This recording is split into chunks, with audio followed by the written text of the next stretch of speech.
5. Gear down and lock. Touchdown. The design of modern aerospace vehicles, their geometry, their aerodynamic control surfaces, and their propulsion systems is dependent on precise engineering and vigorous testing. Before the first test flight of the space shuttle could be made, scale models were built and tested in wind tunnels to help predict how the shuttle would perform. Computer simulation, or computational aerodynamics, is being used in the design cycle to augment wind tunnel and flight testing. Computational aerodynamics can also be used to simulate test conditions that are difficult or impossible to achieve conventionally.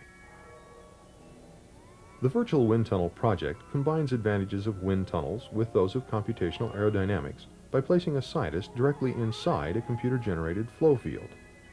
It gives the illusion of being totally surrounded by aerodynamic flow. Ames researcher Creon Levitt explains the goals of the project. What we're attempting to do is use virtual environment technology to solve a real engineering problem. In our case, it's the interactive visualization of three-dimensional flows. So the whole point is we want it to be like a real wind tunnel, except that you are there and you're not disturbing anything. To provide the illusion of being surrounded by flow, a unique head-tracking display system is used. A pair of video CRT monitors are used to present high-resolution, wide-field images in binocular stereo to the virtual wind tunnel user.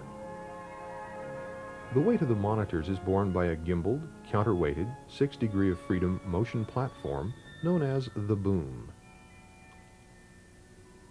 Optical encoders at each of the 6 joints of the boom provide high-speed, high-precision information about the position and orientation of the user's head.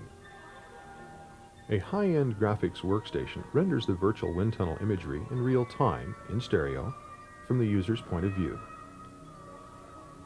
Manipulation of the flow visualization tools within the virtual wind tunnel is accomplished by using an instrumented glove. The glove senses the position, orientation, and gesture of the user's hand.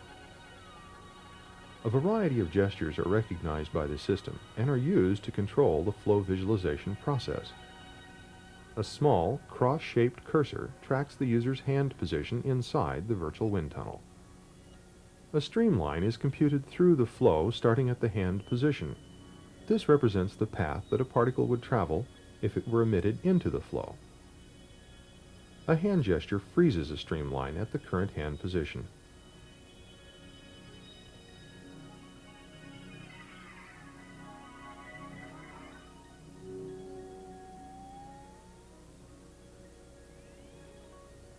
Another gesture controls a collection of streamlines known as a rake.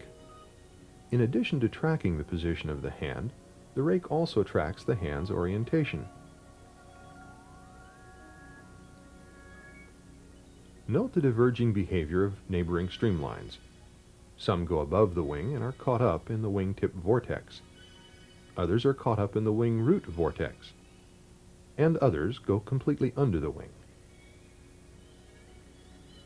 We can scale the data and then walk around inside the vortex, examining its structure in detail.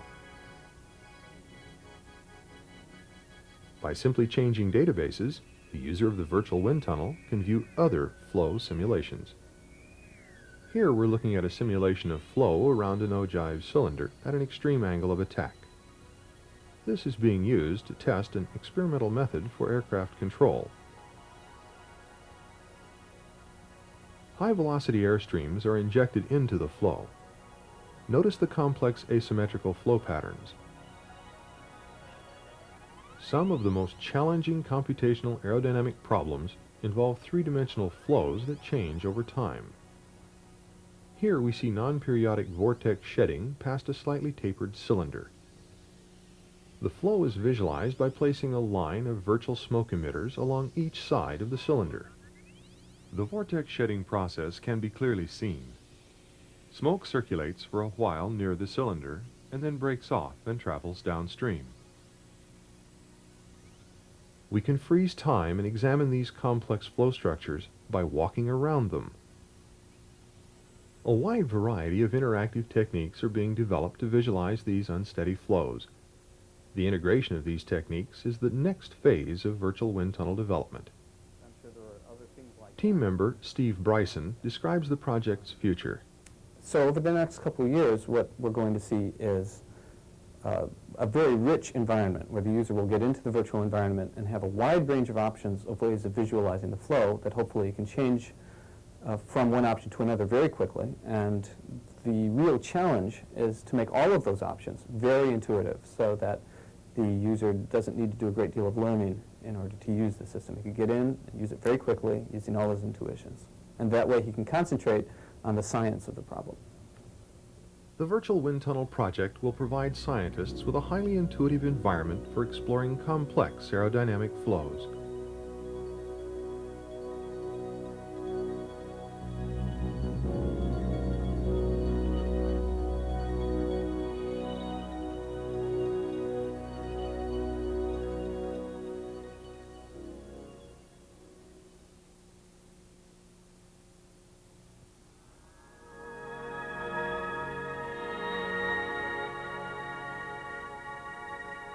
Before the first flight of the Space Shuttle, models were tested using wind tunnels and computers. The Virtual Wind Tunnel project combines advantages of both by placing a scientist directly inside a computer-generated flow field. CRTs present computer-generated wide-field stereo images from the user's point of view. A streamline tracks the user's hand position inside the virtual wind tunnel. It represents the path that a particle follows through the flow. A gesture controls a collection of streamlines that track the position and orientation of the user's hand. Note the divergence of neighboring streamlines. We can walk around inside a vortex, examining its structure in detail. Three-dimensional unsteady flows can also be visualized in real time.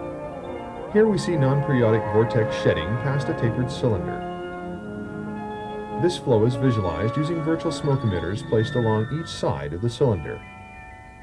We can freeze time and examine these structures by walking around them.